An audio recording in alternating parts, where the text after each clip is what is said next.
اللہ رب العزت نے جب انسان کو زمین پر اتارا ہے تو اس وقت یہ حکم فرمایا تھا فَإِمَّا يَأْتِيَنَّكُم مِّنِّي هُدًى فَمَن تَبِعَ هُدَايَ فَلَا خَوْفٌ عَلَيْهِمْ وَلَا هُمْ يَحْزَنُونَ کہ میری طرف سے تمہارے پاس ہدایت آئے گی، جو اس ہدایت کی پیروی کرے گا اس کو دوبارہ اس جنت کے اندر داخل کروں گا، کسی قسم کا خوف اس شخص کے اوپر نہیں ہوگا۔ یہ ہدایت مختلف ادوار کے اندر پیغمبر آئے، اللہ رب العزت نے ان کے اوپر کتابوں کو نازل کیا، سب سے آخر پر حضرت محمد الرسول اللہ صلی اللہ علیہ وآلہ وسلم کو اس دنیا کے اندر مبعوث کیا اور یہ حکم نامہ، یہ آرڈر نامہ جاری کیا کہ خبردار یہ جو پیغمبر ہم نے آپ کی طرف بھیجا ہے یہ ایسے نہ سمجھنا کہ بغیر کسی مقصد کے لیے بھیجا گیا۔ یا ایھا الذین آمنوا اطیعوا اللہ واطیعوا الرسول، تم نے اللہ کی اطاعت کرنی اور رسول کی اطاعت کرنی، وَأُولِي الْأَمْرِ مِنْكُمْ وَلَا تُبْطِلُوا أَعْمَالَكُمْ، اور اپنے اعمال کو ضائع نہیں کرنا۔ معلوم کیا ہوتا ہے؟ جو اللہ اور اس کے رسول کی اطاعت سے ہٹ جاتا ہے یا ایک کی اطاعت کو تو لازمی کرتا ہے اور دوسرے کی اطاعت کے ساتھ کفر کرتا ہے، کہتا ہے کہ پیغمبر کی حدیث اور پیغمبر کا فرمان ہمارے لیے حجت اگر نہیں ہے، ایسے شخص کے بارے میں اللہ رب العزت کا قرآن کہتا ہے کہ ایسے شخص کے اعمال اللہ کے ہاں قابل قبول نہیں، وہ ضائع ہیں۔ میں نے جو آیت کریمہ آپ کے سامنے پڑھی ہے اس کے اندر بھی اللہ رب العزت یہی بیان کرتے ہیں کہ جو لوگ اللہ اور اس کے رسول کے ساتھ کفر کرتے ہیں یہ کافروں کی نشانی ہے۔ یریدون ان یفرقوا بین اللہ ورسلہ، وہ اللہ اور اس کے رسول کے درمیان فرق کرتے ہیں، حالانکہ جس طرح اللہ رب العزت کا قرآن یہ اللہ کی طرف سے نازل شدہ وحی ہے، اسی طرح پیغمبر علیہ الصلاۃ والسلام کی حدیث بھی اللہ رب العزت کی طرف سے نازل شدہ وحی ہے۔ جس طرح اللہ رب العزت نے قرآن مجید کی ایک ایک آیت، ایک ایک حرف کی حفاظت کا ذمہ لیا ہے، اسی طرح نبی صلی اللہ علیہ وسلم کی ایک ایک حدیث کی حفاظت کا اللہ رب العزت نے ذمہ لیا ہے۔ بلکہ بعض محدثین نے تو یہاں تک لکھا ہے کہ جس طرح ایک شخص قرآن مجید کی ایک آیت کو پڑھتا ہے، ایک حرف کے بدلے میں اس کو 10 نیکیاں اللہ تعالیٰ عطا کرتے ہیں، اسی طرح اگر کوئی شخص نبی صلی اللہ علیہ وسلم کی حدیث کو پڑھتا ہے، حدیث کے اس کی عبارت کو پڑھتا ہے، تو اس کے بھی ایک ایک حرف کے بدلے میں اللہ تعالیٰ اس شخص کو 10 نیکیاں عطا کرتے ہیں، کیونکہ وہ بھی اللہ کی طرف سے وحی ہے، یہ بھی اللہ کی طرف سے وحی ہے۔ اور ہر دور کے اندر اللہ رب العزت نے کچھ لوگ پیدا کیے ہیں کہ جنہوں نے حدیث کی حفاظت کی۔ جب مختلف لوگوں نے مختلف چیزوں کے لالچ کے اندر آ کر جھوٹی حدیثیں گھڑنا شروع کی، پھر اللہ رب العزت نے محدثین کو پیدا کیا، پھر انہوں نے سند کا ایک سلسلہ بنایا ہے اور اس سند کو دین کہا۔ عبداللہ بن مبارک رحمۃ اللہ علیہ کے دور کے اندر ایک شخص کو جب حاکم وقت نے پھانسی پہ لٹکایا اور اس کا جرم یہ تھا کہ اس نے اپنی طرف سے 10,000 جھوٹی حدیثیں جو نبی صلی اللہ علیہ وسلم تک نہیں پہنچتی تھی اپنی طرف سے اس نے لکھی اور پھر ان کو معاشرے کے اندر پھیلا دیا۔ اس نے یہ الفاظ کہے، اس نے کہا مجھے تو تم سولی پر لٹکا دو گے، تو وہ جو میں نے حدیثیں پھیلا دی ہیں ان کیا کرو گے، ان کو کیسے الگ کرو گے؟ تو پھر کہنے والوں نے کہا کہ جس معاشرے کے اندر عبداللہ بن مبارک جیسا محدث موجود ہو، اس معاشرے کے اندر اللہ کے پیغمبر صلی اللہ علیہ وسلم کی سونے اور ہیرے جواہرات سے قیمتی جو حدیثیں ہیں ان کو تیرے کچرے سے الگ کرنا کوئی مشکل نہیں۔ اور پھر الگ کیا گیا۔ اور پھر سند کو دین کہا گیا کہ حدیث کو پرکھنے کے لیے، اس کے اوپر عمل کرنے کے لیے یہ دیکھا گیا کہ اس کی سند کے راوی کیسے ہیں۔ یعنی یہاں تک محدثین نے احتیاط کی ہے حدیث کو پرکھنے کے حوالے سے۔ بعض محدثین نے تو یہاں تک اپنی شرائط کو کڑی رکھا ہے کہ کسی شخص کی زندگی کے اندر ایک دفعہ بھی جھوٹ بولنا ثابت ہو گیا ہے، اس شخص کی حدیث کو محدثین نے اپنی کتابوں کے اندر نہیں لکھی۔ یہ امام مسلم رحمۃ اللہ علیہ کی شرط ہے، وہ جب کسی سے حدیث لیتے تھے تو کہتے تھے کہ جس شخص کی زندگی کے اندر سے ایک دفعہ بھی جھوٹ بولنا ثابت ہو گیا اس کی حدیث نہیں وہ لیتے۔ امام بخاری رحمۃ اللہ علیہ ایک لمبا سفر کر کے ایک شخص کے پاس پہنچے حدیث لینے کے لیے، دیکھا کہ وہ اپنے گھوڑا جو اس کے پاس تھا اس کو اپنی اس طرح جھولی کر کے اس کو اپنی طرف متوجہ کرنے کی کوشش کر رہے، تو فوری واپس پلٹے۔ ساتھ غلام تھا، اس نے کہا کہ آپ اتنا لمبا سفر کر کے آئیں حدیث لینے کے لیے، لیکن آپ حدیث نہیں لے رہے۔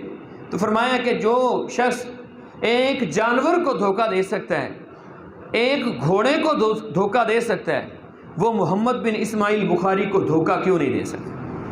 اس قدر احتیاط کے باوجود بھی جب انہوں نے صحیح البخاری کو لکھا ہے اس وقت اس قدر احتیاط کی ہے کہ حرم کے اندر بیٹھے ہوئے ہر حدیث کو لکھنے سے پہلے 2 رکعت نماز ادا کی اور پھر اللہ رب العزت سے دعا کی کہ یا اللہ اگر یہ تیرے پیغمبر کی حدیث صحیح ہے تو پھر مجھے لکھنے کی توفیق دینا، وگرنہ میرے لیے مشکلات پیدا کر دیں۔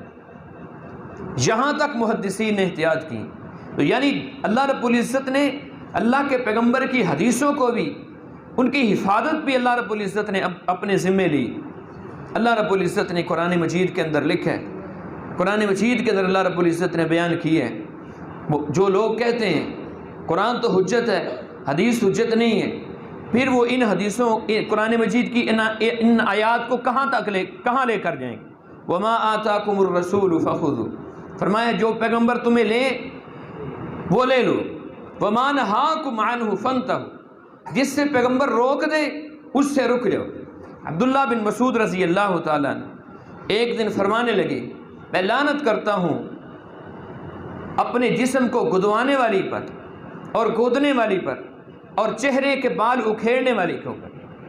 تو ایک عورت کھڑی ہے، انہوں نے کہا عبداللہ بن مسعود میں نے سنا ہے کہ تم نے اس طرح لعنت کی، تم نے اس طرح لعنت کی۔ فرمایا کہ میں کیوں نہ لعنت کروں، وَمَا لِي لَا أَلْعَنُ مَنْ لَعَنَ رسول اللہ صلی اللہ علیہ وسلم وَمَنْ هُوَ فِي کتاب اللہ، میں اس کے اوپر لعنت کیوں نہ کروں جس کے اوپر اللہ کے رسول صلی اللہ علیہ وسلم نے لعنت کی اور اللہ کی کتاب نے لعنت کی۔ پھر اس عورت نے کہا اللہ کے رسول صلی اللہ علیہ وسلم کی یہ تو بات سمجھ آتی ہے، لیکن میں نے ان 2 گتوں کے اندر بند جو قرآن مجید ہے یہ سارا پڑھا ہے، کہیں بھی اللہ رب العزت نے لعنت نہیں کی۔ یہ کام کرنے والیوں کے اوپر اللہ رب العزت نے کہیں بھی لعنت نہیں کی۔ تو عبداللہ بن مسعود رضی اللہ تعالیٰ عنہ فرمانے لگے کیا تم نے اللہ کی کلام کے اندر یہ نہیں پڑھا وَمَا آتَاكُمُ الرَّسُولُ فَخُذُوهُ، جو پیغمبر تمہیں دے ان کو لے لو، اس کو تسلیم کر لو، اور جس سے روکے اس سے دور ہو جاؤ۔ اللہ رب العزت کا یہ کہنا ہے، عین یہی ہے کہ یہ کلام اللہ کا حصہ ہے۔ فَلْيَحْذَرِ الَّذِينَ يُخَالِفُونَ عَنْ أَمْرِهِ أَن تُصِيبَهُمْ فِتْنَةٌ أَوْ يُصِيبَهُمْ عَذَابٌ أَلِيمٌ۔ اللہ رب العزت نے فرمایا وہ لوگ اس بات سے کیوں نہیں ڈرتے جو اللہ کے رسول کی مخالفت کرتے، کس بات سے؟ کہیں اللہ رب العزت ان کے اوپر عذاب نہ ڈال دیں، اور یصیبہم فتنۃ عذاب علیم، کہیں اللہ رب العزت ان کے اوپر عذاب مسلط نہ کر دیں۔ اور اگلی بات، قرآن مجید کو سمجھنا بھی حدیث کے بغیر بالکل ممکن نہیں، اور اس کی بے شمار مثالیں ہیں۔ نبی صلی اللہ علیہ وسلم کے صحابہ سے بڑھ کر فہم و فراست والا کون ہو سکتے ہیں؟ لیکن قرآن مجید کے اندر بعض آیات ایسی ہیں جن کی صحابہ کو بھی سمجھ نہیں لگی، پھر انہوں نے نبی صلی اللہ علیہ وسلم سے پوچھا ہے، اور اللہ رب العزت نے پیغمبر کو جو انسان بنا کر نازل کی، ہمارے جیسا، ہمارے اندر انہوں نے ایک عرصہ گزارا ہے، اور ہر شعبے سے تعلق رکھنے والے کے لیے مثال چھوڑی ہے۔ مطلب کیا ہے؟ مطلب یہ ہے رسول اللہ صلی اللہ علیہ وسلم قرآن مجید کی چلتی پھرتی تصویر تھے، چلتی پھرتی تفسیر تھے اللہ کے پیغمبر صلی اللہ علیہ وسلم۔ میں آپ کو دو مثالیں آپ کے سامنے رکھتا ہوں کہ صحابہ کرام بھی بعض دفعہ قرآن مجید کی جب آیات اترتی تو سمجھ نہیں آتی تھی، اللہ رب العزت نے آیات اتاری، الذین آمنوا ولم یلبسوا ایمانہم بظلم اولئک لہم الامن وہم مہتدون، کہ وہ لوگ جو ایمان لائے لیکن انہوں نے اپنی زندگی کے اندر ظلم کی ملاوٹ نہیں کی، اپنے ایمان کے اندر ظلم کی ملاوٹ نہیں کی، یہ لوگ کامیاب، یہ لوگ امن والے۔ صحابہ کرام پریشان ہوئے، نبی صلی اللہ علیہ وسلم کے پاس پہنچے، اللہ کے رسول کس کی زندگی کے اندر ظلم نہیں تھا؟ کسی نہ کسی طریقے سے ظلم ہو ہی جاتا ہے۔ نبی صلی اللہ علیہ وسلم نے فرمایا یہاں ظلم سے مراد یہ ظلم نہیں ہے، یہاں ظلم سے مراد شرک ہے، کہ تم ایمان لاؤ پھر اللہ کے ساتھ کسی کو شریک نہیں کرنا۔ اسی طرح قرآن مجید کی آیت اتری کہ سحری کب تک کرنی ہے؟ حتیٰ یتبین لکم الخیط الابیض من الخیط الاسود من الفجر، کہ جب سفید دھاگا سیاہ دھاگے سے الگ نہ ہو جائے۔ اب ایک صحابی نے یوں سمجھا، انہوں نے رات کو سوتے وقت ایک سیاہ دھاگا لیا اور ایک سفید دھاگا لیا، اس کو اپنے تکیے کے نیچے رکھ لیا، اور تھوڑی دیر بعد اس کو دیکھتے کہ یہ واضح ہوا ہے یا نہیں۔ وہ تو دن چڑھ گیا، اس کے بعد وہ واضح ہوا، تو نبی صلی اللہ علیہ وسلم کو جب پتہ چلا تو آپ نے فرمایا اس سے مراد یہ نہیں، اس سے مراد وہ سرخی ہے جب طلوع فجر ہوتی ہے تو مشرق سے ایک اس طرح لکیر جو ہے اس طرح پھیلتی ہے، اس سے مراد وہ دھاگے۔ یعنی صحابہ کرام کو بھی قرآن مجید کو سمجھنے کے لیے حدیث کا سہارا لینا پڑا ہے، حدیث کو دیکھنا پڑا ہے، نبی صلی اللہ علیہ وسلم کے فرامین کو دیکھنا پڑا ہے۔ اور اگلا جو اعتراض کیا جاتا ہے، حدیثیں تو لکھی بعد میں گئی ہیں، یہ اعتراض بھی باطل ہے۔ صحابہ کرام کے لکھے ہوئے صحیفے ابھی بھی مصر کے اندر موجود ہیں، ان کے ہاتھوں سے لکھے ہوئے۔ عبداللہ بن عمر رضی اللہ تعالیٰ، عبداللہ بن عمر رضی اللہ تعالیٰ، ان کے بارے میں آتا ہے اللہ کے پیغمبر صلی اللہ علیہ وسلم کی ہر بات کو لکھا کرتے تھے۔ تو ایک دن صحابہ کرام نے روک دیا کہ اللہ کے پیغمبر ہیں تو انسان ہیں، کبھی خوشی میں کبھی غمی میں، بعض اوقات پریشانی کے اندر، بعض اوقات غصے کے اندر بندہ ایسے جملے کہہ بیٹھتا ہے، درست نہیں ہوتے، تم ہر بات نہ لکھا کرو۔ انہوں نے لکھنا چھوڑ دیا۔ کچھ دیر کے بعد نبی صلی اللہ علیہ وسلم نے بلایا، پوچھا عبداللہ پہلے تم میری ہر بات لکھا کرتے تھے، اب کیوں نہیں لکھتے؟ انہوں نے کہا اللہ کے رسول مجھے صحابہ کرام نے روک دیا کہ اللہ کے رسول کی ہر بات نہ لکھا کرو۔ نبی صلی اللہ علیہ وسلم نے کیا فرمایا؟ فرمایا اکتب فوالذی نفسی بیدہ ما یخرج منہا الا حق، اے عبداللہ میری ہر بات کو لکھا کرو، یہ زبان غصے کے اندر بولے یا خوشی کے اندر بولے، اس زبان سے حق کے علاوہ کچھ نہیں نکلتا۔ صحابی رسول نے پھر لکھنا شروع کر دی۔ حضرت انس بن مالک رضی اللہ تعالیٰ عنہ اپنے شاگردوں کو رجسٹر دکھایا کرتے تھے کہ میرے شاگردوں یہ وہ رجسٹر ہیں، ہذہ احادیث کتبتها عن النبی صلی اللہ علیہ وسلم، یہ تاریخ الکبیر کے اندر روایت موجود ہے کہ فرمایا کہ یہ وہ رجسٹر ہے جس کے اندر حدیثیں میں نے خود نبی صلی اللہ علیہ وسلم سے سن کر لکھی، خود نبی صلی اللہ علیہ وسلم سے سن کر لکھی۔ عقبہ بن عامر، موسیٰ بن عقبہ بیان کرتے ہیں کہ ہمارے پاس قریب جو عبداللہ بن عباس رضی اللہ تعالیٰ عنہ کے غلام تھے، وہ ان کے پاس اتنی کتابیں تھیں عبداللہ بن عباس کے ہاتھ سے لکھی ہوئی، جن کے اندر انہوں نے پیغمبر کی حدیثیں لکھی تھیں۔ اتنی حدیثیں تھیں کہ جیسے کسی گدھے کے اوپر ایک وزن لادا جائے، اتنے وزنی وہ کتابیں تھیں۔ یعنی صحابہ کرام نے نبی صلی اللہ علیہ وسلم کی زندگی کے اندر، نبی صلی اللہ علیہ وسلم کی زندگی کے اندر احادیث کو لکھا ہے۔ تو کچھ لوگوں نے تو اس طرح اعتراضات کر کے اللہ کے پیغمبر صلی اللہ علیہ وسلم کی احادیث کو رد کیا، اور کہا ہمیں تو قرآن نہیں کافی ہے، ہمیں نبی صلی اللہ علیہ وسلم کے فرمان کی ضرورت نہیں ہے۔ اور اسی طرح کچھ لوگوں نے واضح طور پر تو اس کا اعلان نہیں کیا، لیکن اصول کچھ اس طرح کے وضع کیے، اصول کچھ اس طرح کے وضع کیے کہ بہت سی ایسی حدیثیں جو ان کے اپنے منہج کے خلاف تھیں، انہوں نے ان کو رد کرنا شروع کر دیا۔ اور اس کا سب سے اول جو اس کا موجد ہے منکرین حدیث میں سے، وہ عبداللہ بن سبا یہودی تھا۔ اس نے گروہ پیدا کیا، اس گروہ نے یہ اعلان کیا کہ ہم صرف اہل بیت کی بیان کردہ حدیثوں کو مانیں گے، اس کے علاوہ کسی شخص کی حدیث کو، کسی صحابی کی حدیث کو نہیں مانیں گے۔ اور ان کا نظریہ کیا تھا، ان کی سوچ کیا تھی؟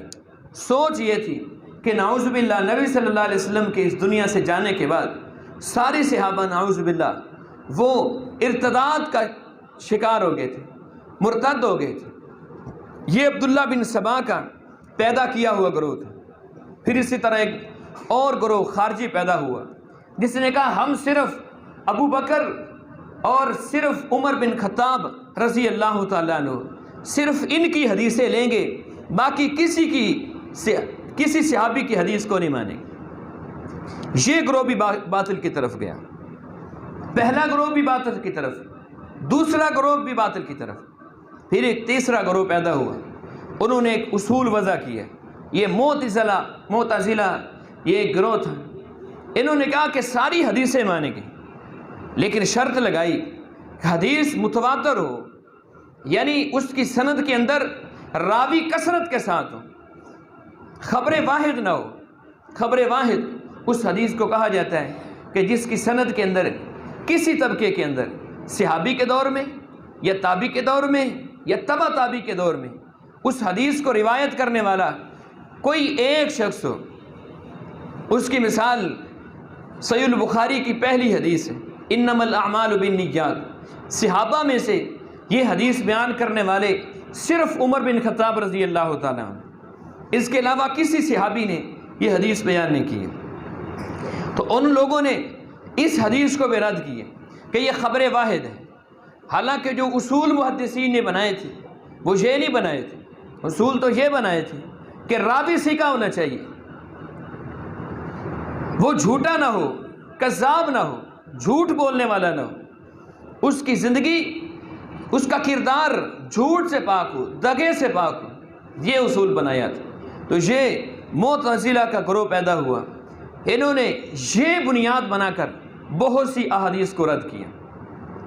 اسی طرح ایک چوتھا گروہ پیدا ہوا، انہوں نے تقلید کے نام کے اوپر بہت سے ایسے اصول وضع کیے جس کا تعلق نہ قرآن کے ساتھ ہے نہ حدیث کے ساتھ۔ اور یاد رکھیے رسول اللہ صلی اللہ علیہ وسلم سے، صحابہ کرام سے، محدثین سے، حتیٰ کہ ائمہ کرام سے بھی یہ ان کا منع کرنا موجود ہے۔ امام ابو حنیفہ رحمہ اللہ اپنی ایک کتاب کے اندر لکھتے ہیں لا يحل لأحد ان يأخذ بقولنا ما لم يعلم من أين أخذناه۔ کسی شخص کے لیے حلال نہیں ہے کہ وہ ہماری بات کو لے اور یہ نہ دیکھے کہ ہم نے وہ بات کہاں سے لی ہے، ہم نے وہ مسئلہ کہاں سے اخذ کیا ہے، ہم نے اس مسئلے کو کہاں سے اپنایا ہے۔ پھر فرمایا حرام علی من لم یعرف دلیلی، حرام ہے اس بندے کے اوپر جو ہماری دلیل کو نہیں جانتا لیکن پھر بھی ہمارے دیے ہوئے فتوے کے اوپر عمل کرتا ہے اور اس فتوے کو آگے پہنچاتا ہے۔ یہ امام ابو حنیفہ رحمۃ اللہ علیہ کی خود کہی ہوئی بات ہے، جبکہ تقلید کی تعریف یہ کی گئی ہے التقلید العمل بقول الغیر من غیر حجت، کہ بغیر کسی دلیل کے کسی شخص کے پیچھے آنکھیں بند کر کے چلنا، کہ جو وہ کہے اس کو حق سمجھنا۔ اور یہی روش اللہ رب العزت نے یہودیوں کے بیان کیا، اتخذوا احبارہم ورہبانہم اربابا من دون اللہ، کہ یہودیوں نے اپنے راہبوں کو رب بنا لیا تھا۔ عبداللہ بن سلام رضی اللہ تعالیٰ عنہ یہودیوں کے بہت بڑے عالم تھے، مسلمان ہو گئے۔ جب یہ آیت اتری تو کہنے لگے اللہ کے رسول ہم تو اپنے علماء کو رب نہیں مانتے تھے، تو پھر اللہ رب العزت نے یہ کیوں کہا ہے؟ اس کا مطلب کیا ہے؟ نبی صلی اللہ علیہ وسلم نے فرمایا جس چیز کو وہ حلال کہہ دیتے تھے تم آنکھیں بند کر کے وہ ماننا نہیں شروع کر دیتے تھے، آنکھیں بند کر کے تم ماننا شروع کر دیتے تھے، اور جس چیز کو وہ حرام کہہ دیتے تھے تم اس کو حرام نہیں سمجھتے تھے۔ یہ اللہ کے رسول ایسے ہی کرتے تھے۔ تو فرمایا یہی تو اللہ رب العزت کا اختیار ہے، شریعت سازی کا اختیار صرف اللہ رب العزت کے پاس ہے۔ اللہ نے یہ اختیار اپنے پیغمبر کو بھی نہیں دی ہے، پیغمبر کے ذمے پہنچانا ہے۔ بلغ ما انزل الیک من ربک، جو آپ تک پہنچا ہے اس کو آپ پہنچا دیں۔ شریعت سازی کا اختیار صرف اللہ رب العزت نے اپنے پاس رکھا ہے۔ اس کی دلیل سورہ تحریم کی آیات ہے۔ نبی صلی اللہ علیہ وسلم نے اپنے اوپر شہد کو حرام کر لیا تھا، اللہ رب العزت نے آسمان سے آیات اتار دی، لما تحرم ما احل اللہ لک، آپ ایک چیز کو کیوں اپنے اوپر حرام کرتے ہیں جس کو اللہ رب العزت نے آپ کے اوپر حلال کیے۔ اور ایک سورت کے اندر، سورۃ الحاقہ کے اندر اللہ رب العزت نے اس قدر سخت الفاظ کے ساتھ اپنے پیغمبر کو جوڑا ہے۔ تنزیل من رب العالمین، قرآن کے بارے میں فرمایا ہے، حدیث کے بارے میں فرمایا ہے، یہ تو اللہ رب العزت کی طرف سے نازل شدہ ہے۔ وَلَوْ تَقَوَّلَ عَلَيْنَا بَعْضَ الْأَقَاوِيلِ، تم کہتے ہو کہ اس کے اوپر جنات کا نعوذ باللہ سایہ ہے، تم جیسے منہ میں آتے ہو باتیں کرتے ہو، نہیں، ہم تو اللہ رب العزت فرماتے ہیں ہمارے پاس تو اتنی طاقت ہے۔ وَلَوْ تَقَوَّلَ عَلَيْنَا بَعْضَ الْأَقَاوِيلِ، ہمارا پیغمبر ہے، ہمارا پیارا ہے، یہ بھی اگر اپنی طرف سے اگر کوئی چیز اپنی طرف سے داخل کر دے، لَأَخَذْنَا مِنْهُ بِالْيَمِينِ، ہم اس کی شارک کو پکڑیں، ثُمَّ لَقَطَعْنَا مِنْهُ الْوَتِينَ، ہم اس کے گردن کو پکڑیں اور اس کی شارک کو کاٹ کے رکھیں۔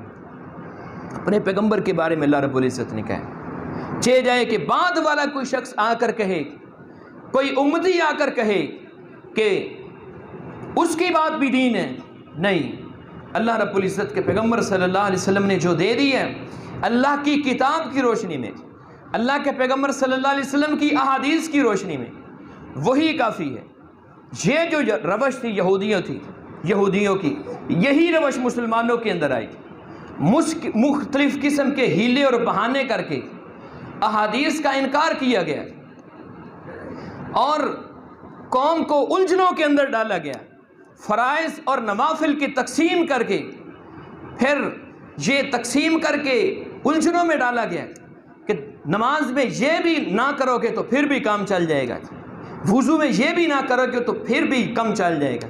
اللہ کے پیغمبر صلی اللہ علیہ وسلم کے صحابہ سے، محدثین سے کوئی ایسی تفریق ثابت نہیں، ان کے اندر یہی تھا کہ جو اللہ کے رسول صلی اللہ علیہ وسلم نے کر دیا ہے نماز کے اندر ہم نہیں جانتے، اور یہی مسلک اہل حدیث ہے، یہی ہماری دعوت ہے، یہی ہماری پکار ہے، یہی ہماری پکار ہے۔ ہم کہتے ہیں نماز کے اندر، روزے کے اندر، حج کے اندر، زکوٰۃ کے اندر، وضو کے اندر، غسل کے اندر ہم نہیں سمجھتے اس کے اندر نفل کیا ہے، اس کے اندر سنت کیا ہے، اس کے اندر فرض کیا ہے۔ جو اللہ کے رسول صلی اللہ علیہ وسلم نے کر کے دکھا دیا وہی دین ہے، اسی طرح اگر کہ نماز پڑھے گا پھر اللہ رب العزت کے ہاں قابل قبول ہو۔ یہ دین ہے، یہ دین اصل۔ اس طرح حدیث کے اوپر عمل کرنا، میرے اپنے خلاف ہو تب بھی میں اپنے عمل کو چھوڑ دوں، یہی ہماری دعوت ہے۔ اس کے بدلے میں تم ہمیں گستاخ کہو، اس کے بدلے میں تم ہمیں جو مرضی کہو، ہمیں سارے لقب مبارک ہیں، ہم سارے القابات کو سینے کے ساتھ لگائیں گے۔ فیصلہ تو اللہ رب العزت کے دربار میں ہوگا۔ کیا فیصلہ ہوگا؟ حوض کوثر پر ہے، اللہ کے پیغمبر صلی اللہ علیہ وسلم، صحیح حدیث ہے نبی صلی اللہ علیہ وسلم کی، آپ نے فرمایا کچھ لوگ آئیں گے، ان کے وضو کے اعضاء روشن ہوں گے، پانی پینے کے لیے میرے پاس آئیں گے، ان کے اور میرے درمیان دیوار کو کھڑا کر دیا جائے گا۔ میں پوچھوں گا فرشتوں سے یہ کون لوگ ہیں؟ میری امت کی نشانی موجود ہے، وضو کے اعضاء روشن ہے، پھر ان کو روک کیوں دیا گیا؟ فرشتے کہیں گے اے اللہ کے پیغمبر، یہ وہ لوگ تھے جنہوں نے آپ کے جانے کے بعد اپنی طرف سے باتیں بنا بنا کر، اپنی طرف سے نمازیں بنا بنا کر پڑھتے رہے، اپنی طرف سے دین کے اندر چیزوں کو داخل کیا، آپ کا دیا ہوا دین کو انہوں نے کافی نہیں سمجھا۔ اللہ کے پیغمبر صلی اللہ علیہ وسلم جب یہ بات سنیں گے نبی صلی اللہ علیہ وسلم، اس وقت اللہ کے پیغمبر کیا کہیں گے؟ فرمائیں گے سحقن سحقن، ان کو مجھ سے دور لے جاؤ، ان کا میرے ساتھ کوئی تعلق نہیں۔ کون ہے یہ لوگ؟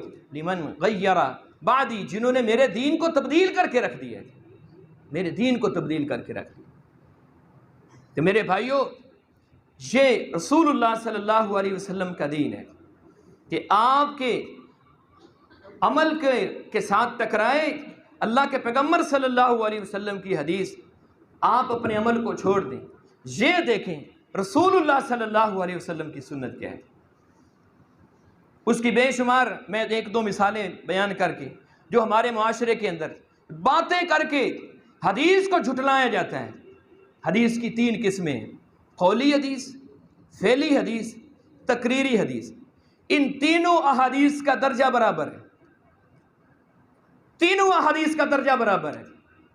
اب جب آپ مولوی صاحب سے پوچھیں، مولوی صاحب یہ حدیث ہے اللہ کے پیغمبر صلی اللہ علیہ وسلم نے رفع الیدین کیے نماز کے اندر، اب مولوی صاحب آگے سے اعتراض کریں گے، ہمارے تک بھی اعتراض پہنچے، ہمارے تک بھی اعتراض کیا ہے؟ کہنے لگے قولی حدیث رسول اللہ صلی اللہ علیہ وسلم کی پیش کرو۔ ہم نے سوال اٹھایا تھا، یہ آج سے تقریباً 8 سال پرانا سوال ہے، اور آج بھی ہمارا سوال ہے کہ کوئی شخص یہ ثابت کر دے کہ ان 2 حدیث کی قسموں کے اندر ذرہ برابر بھی کسی محدث نے تفریق کی ہے، قولی حدیث کے اوپر عمل کیا جائے گا اور فعلی حدیث کے اوپر عمل نہیں کیا جائے گا، جو منہ مانگیں گے وہ دینے کے لیے تیار ہے۔ جس طرح نبی صلی اللہ علیہ وسلم کی فعلی حدیث حجت ہے، اسی طرح نبی صلی اللہ علیہ وسلم کی قولی حدیث بھی حجت ہے۔ یہ حدیث کے انکار کی ایک شکل ہے کہ آپ کے سامنے پیغمبر کی حدیث پیش کی جا رہی ہے کہ اللہ کے رسول صلی اللہ علیہ وسلم کا عمل ہے، اور آپ کہتے ہیں کہ یہ کیوں نہیں ہوا؟ اور کچھ لوگوں نے تو یہاں تک کہا بخاری اور مسلم کی حدیث پیش کریں، کہتے ہیں یہ حدیث کی دوسری کتابوں کے اندر کیوں نہیں موجود؟ اور جب کسی عمل کے اوپر ترمذی، نسائی، ابن ماجہ یا حدیث کی اور کسی کتاب کے حدیث کا حوالہ پیش کیا جاتا ہے، کہتے ہیں یہ حدیث بخاری مسلم کے اندر کیوں نہیں؟ حدیث صحیح ہو، محدثین نے اس کی سند کو صحیح کہا ہو، وہ حدیث کی کسی کتاب کے اندر بھی ہو، کسی کتاب کے اندر بھی ہو، وہ ایک مسلمان اور مومن کے لیے قابل حجت ہے، اور اس کے اوپر عمل کرنا لازمی اور فرض ہے۔ یہ اسلام ہے، یہ ایمان ہے، یہ اہل السنہ کا عقیدہ ہے، یہ اہل السنہ کا عقیدہ ہے۔ تو میرے بھائیوں، آپ ذرا تعصب سے باہر ہیں، تعصب کی عینوں کو اتار کر دیکھیں، آپ کو جو الجھایا گیا ہے نا، اس الجھن سے باہر نکلے۔ آپ یہ جو سوال کرتے ہیں کہ کیا رفع الیدین کے بغیر نماز ہو جاتی ہے یا نہیں، سوال یہ بنتا ہی نہیں ہے۔ سوال یہ ہونا چاہیے کہ کیا نبی صلی اللہ علیہ وسلم نے بغیر رفع الیدین کے نماز پڑھی ہے یا نہیں؟ اس کا جواب یہ ہے، کوئی شخص قیامت کی دیواروں تک کوئی ایک حدیث بھی، صحیح حدیث نبی صلی اللہ علیہ وسلم سے ایک رکعت بھی رفع الیدین کے بغیر ثابت نہیں کر سکتا۔ اور پھر یہ ایک اور اعتراض اٹھایا جاتا ہے، کہتے ہیں نبی صلی اللہ علیہ وسلم کی آخری نماز کو بتائیں کہ آخری نماز کے اندر نبی صلی اللہ علیہ وسلم نے رفع الیدین کیا تھا یا نہیں۔ آج اس مسئلے کو بھی حل کر دیتے ہیں۔ سنن بہقی کی روایت ہے، اور امام بہقی نے اس روایت کو لکھنے کے بعد یہ الفاظ لکھے ہیں کہ اس روایت کے سارے راوی ثقہ ہیں، صحیح روایت ہے۔ روایت کیا ہے؟ عبداللہ بن زبیر رضی اللہ تعالیٰ عنہ، یہ آخری بات ہے، ہم اپنی گفتگو کو ختم کرتے ہیں۔ عبداللہ بن زبیر یہ حضرت ابو بکر کے نواسے ہیں، یہ بیان کرتے ہیں میں نے اپنے نانا ابو بکر صدیق رضی اللہ تعالیٰ عنہ کے پیچھے نماز پڑھی۔ میں نے ابو بکر صدیق کی نماز کو کیسے پایا؟ رضی اللہ تعالیٰ عنہ کہتے ہیں میں نے دیکھا کہ میرے نانا ابو بکر صدیق رضی اللہ تعالیٰ عنہ رکوع میں جاتے ہوئے بھی رکوع سے اٹھتے ہوئے بھی رفع الیدین کر رہے تھے۔ میں نے پوچھا آپ کیوں کرتے ہیں؟ انہوں نے کہا کہ میں نے رسول اللہ صلی اللہ علیہ وسلم کو اسی طرح ہی نماز پڑھتے ہوئے دیکھا۔ اب ایک حدیث کو، ایک اور واقعہ کو اس کے ساتھ جوڑیں تو بات سمجھ آئے گی۔ ہمارا ایمان ہے رسول اللہ صلی اللہ علیہ وسلم نے جو آخری نماز مسجد کے اندر آ کے پڑھی ہے، آخری نماز، اس کی حالت کیا تھی، یہ سیرت کی کتابوں میں بھی موجود ہے۔ یہ حدیث صحیح البخاری کے اندر بھی آپ صلی اللہ علیہ وسلم سیدنا فضل بن عباس اور سیدنا علی المرتضیٰ رضی اللہ تعالیٰ عنہ کے کندھوں کے اوپر اس طرح ہاتھ رکھ کے مسجد کے اندر آ رہے تھے، اور آپ کے پاؤں مبارک کمزوری کی وجہ سے وہ چل نہیں سکتے تھے، زمین کے اوپر لکیریں کھینچتے آ رہے تھے۔ حضرت ابو بکر صدیق پیچھے ہٹنے لگے، نماز پڑھا رہے تھے۔ نبی صلی اللہ علیہ وسلم نے اشارے سے منع کیا، آپ نے فرمایا اپنی جگہ پر رہو۔ پھر آپ حضرت ابو بکر صدیق کے دائیں جانب جا کر بیٹھ گئے۔ اب کچھ حالت یہ تھی کہ نبی صلی اللہ علیہ وسلم حضرت ابو بکر کی امامت کروا رہے تھے، اور حضرت ابو بکر صدیق پیچھے لوگوں کی امامت کروا رہے تھے۔ اس کے بعد نبی صلی اللہ علیہ وسلم دوبارہ مسجد کے اندر نہیں آئے۔ اس کے اندر کوئی دوسری رائے نہیں ہے۔ کسی بھی مکتبہ فکر کی تاریخ کی کتاب کو پڑھ کر دیکھیں، سیرت کی کتاب کو پڑھ کر دیکھیں، اس کے اندر دوبارہ مسجد کے اندر آنا ثابت نہیں ہے۔ یہ وہ آخری نماز ہے جو نبی صلی اللہ علیہ وسلم نے مسجد کے اندر پڑھی۔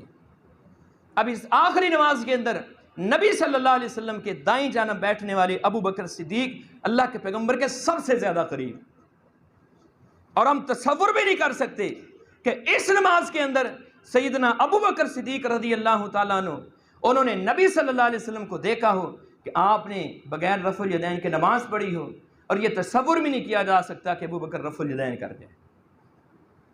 ابو بکر صدیق نے آخری نماز نبی صلی اللہ علیہ وسلم کی جو دیکھی ہے وہ رفع الیدین کے ساتھ دیکھی۔ یہ ایک مثال ہے، اسی طرح بیسیوں مثالیں قبریں پکی کی جاتی ہیں۔ نبی صلی اللہ علیہ وسلم کی زندگی کے اندر آپ کی بیٹیاں فوت ہوئی ہیں، آپ کی پیاری بیوی فوت ہوئی ہیں، آپ کی زندگی کے اندر 3 بیٹیاں نبی صلی اللہ علیہ وسلم کی فوت ہوئی ہیں، آپ کے بیٹے فوت ہوئے ہیں۔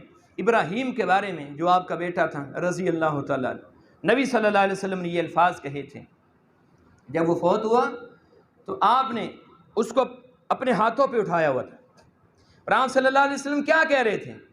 آپ کہہ رہے تھے اے ابراہیم تیرے جانے کی تکلیف پڑی ہے، دکھ بہت ہوا ہے، آنکھیں برس رہی ہیں، لیکن محمد اپنی زبان سے کوئی ایسا جملہ نہیں بولے گا جس سے تیرا رب ناراض ہو۔ اتنی محبت تھی، لیکن کوئی ثابت تو کرے کہ ابراہیم کی قبر نبی صلی اللہ علیہ وسلم نے پکی بنائی تھی۔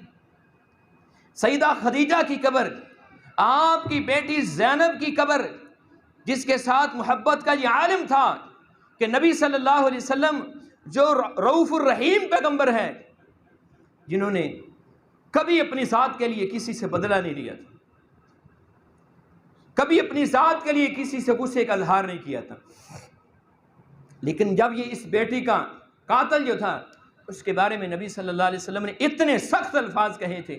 پہلے آپ نے کہا جب غصے کی شدت تھی، آپ نے فرمایا یہ حبار جہاں بھی مل جائے اس کو آگ لگا دینا، جلا دینا، اس کا زمین کے اوپر رہنے کا کوئی حق نہیں ہے۔ پھر آپ کا غصہ ٹھنڈا ہوا، آپ نے فرمایا نہیں، آگ کا عذاب دینا صرف اللہ رب العزت کی صفت ہے، ہاں یہ جہاں بھی ملے اس کو قتل کر دینا ہے۔ فتح مکہ کے موقع پر بڑے بڑے لوگوں کے لیے عام معافی کا اعلان کیا گیا، لیکن حبار کے بارے میں یہ اعلان ہوا تھا یہ بیت اللہ کے ساتھ چمٹا ہوا بھی مل جائے اس کو وہیں پر قتل کر دیں گے۔ بہرحال اس کے بعد یہ مسلمان بھی ہو گئے۔ تو نبی صلی اللہ علیہ وسلم کی محبت تھی اپنی بیٹیوں کے ساتھ، لیکن آپ نے اپنی بیٹیوں کی قبریں پکی نہیں بنائی۔ حضرت علی کو نبی صلی اللہ علیہ وسلم نے روانہ کیا تھا، اے علی چکر لگاؤ، تمہیں زمین کے اوپر ایک بالش سے اونچے جو بھی قبر نظر آئے اس کو زمین کے برابر کر دیں۔ یہاں تو قبروں کے اوپر پتہ نہیں کیا کیا کچھ لگا دیا جاتا ہے، کیا دلیل ہے؟ نبی صلی اللہ علیہ وسلم کے اسوہ حسنہ سے اس کی کیا دلیل ہے؟ تو میرے بھائیوں یہ ہماری دعوت ہے، یہ ہمارا منہج ہے۔